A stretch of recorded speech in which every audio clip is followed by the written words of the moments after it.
Let's talk about your Achilles and your calves real quick.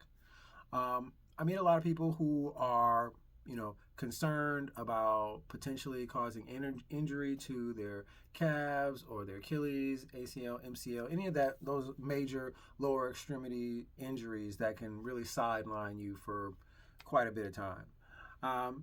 And rightfully so. But let's look into really quickly what we can do as far as prevention and in terms of keeping ourselves ready and active, so we don't have to be afraid of moving and being playing the games that we want to do or doing the activities that we want to do. Um, the two major components, and there are others, but the two major ones that we kind of forget or neglect is having strength and having flexibility. Now, the two together will make up your general mobility. Now, when it comes to Achilles, you want it to be stable, and you don't want it to be too flexible. And regardless of how flexible it is, as long as you have the requisite strength through that range of motion, you should generally be okay.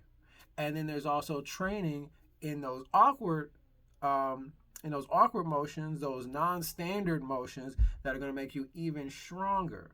Now, there's a guy, Ido Portal, on YouTube. Like, he's been doing it for years, where he trains fighters, and they work through a lot of awkward positions in order for you to avoid that type of injury. Like walking on the sides of your ankles, on different parts of your hands and wrists, in ways that you would never think to try. But they're there for a specific reason, for you to be able to train yourself to not go through injury. Because if you get into a compromised position and you have the strength and the flexibility to be there, injury is not really a consideration unless something acute happens. But especially when you're talking about non-contact injuries, if you've got the flexibility and the strength, that should not be an issue. But it's when you don't have the strength and you don't have the flexibility through those range of motions that at that point they get fatigued, is because they're lacking the endurance and the overall stability, that those muscles will fail. Those structures will fail. Now, once you have, whether you have the strength or flexibility, like even working through like the recovery process, if you've already got tight areas in your calf, throughout the fascia, the Achilles, or anything like that, that could again compromise your ability to prevent or recover. Because if you've got one really tight area and a bunch of like smooth area, like say like this area over here is really tight, as you try to stretch this is gonna pull, or vice versa, it'll pull back this way. So understanding that if you feel tension on one side, you shouldn't just neglect it. You should look into the stretches, look into the using the massage gun, be mindful which head you're using, if you're using the round solid one or the soft one or the pointy one. I don't really recommend the pointy one, but making sure to address those areas and not just, oh, I got to push through it. Yeah, you can push through it, but how about we address it first and then work through it?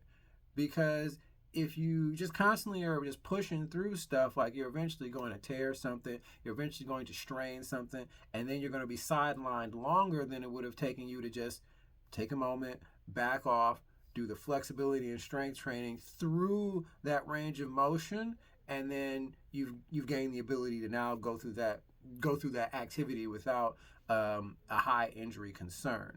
And I think that's where we kind of lose sight of this is.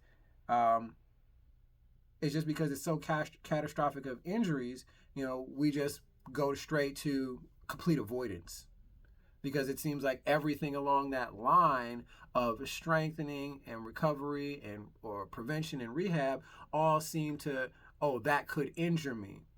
No, I mean, the gym is a very, very safe place if you're doing things properly.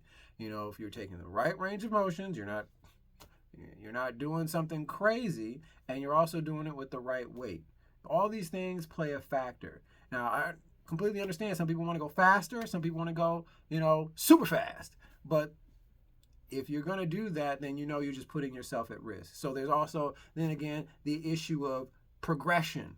Some people want to just jump right to, all right, if I can do this, then I should be fine. It's like, yeah, but there's like these 3 or 4 other exercises that we need to do, and if you can't do them with the requisite strength and full range of motion, like it don't matter if we can do that one, because that one is just a supplementary to these others. So just keep that in mind, because through pretty much all the muscle groups, this will be true. So keep that in mind. I'll see you out there.